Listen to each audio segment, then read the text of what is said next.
অন্যায় করি, জুলুম করি, আল্লাহ বলে তুমি একজনকে অসম্মানিত করলে মানুষের সামনে, কিয়ামতের ময়দানে লক্ষ কোটি মানুষের সামনে আমি আল্লাহ তোমাকে বেইজ্জতি করব। সম্মানিত হাজিরিন, তো আমার শরীর থেকে কখনো কোনো সুগন্ধ বের হয় না, শুধু দুর্গন্ধ বের হয়। তাহলে দেখা যায় একটা গাভী তো আমার চাইতে সম্মানিত, একটা গরু গাভী আমার চাইতে সম্মানিত, কারণ ওর ভিতর থেকে শুধু নাপাক জিনিসই বের হয় না, পৃথিবীর উত্তম শ্রেষ্ঠ খাবারও বের হয়। হয় কি হয় না? হয় কি হয় না?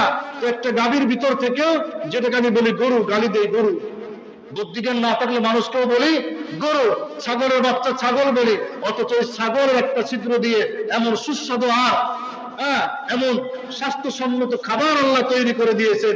এতে বোঝা যায় একটা ছাগল আর একটা গরু, যাকে নিয়ে আমরা গালিগালাজ করি, ওই গরু আর ছাগলটাও আমার আপনার মানুষের চাইতে সম্মানিত।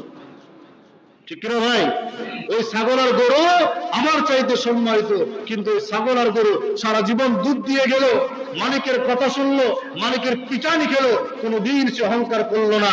আর আমার যতগুলি ছিদ্র আছে, প্রত্যেকটা ছিদ্র দিয়ে খুশবু বের হয় না, দুর্গন্ধ বের হয়, অথচ আমার অহংকারের কোনো শেষ নাই, আমার জুলুমের কোনো শেষ নাই, আমার অবিচারের কোনো শেষ নাই, আমার মিথ্যার কোনো শেষ নাই।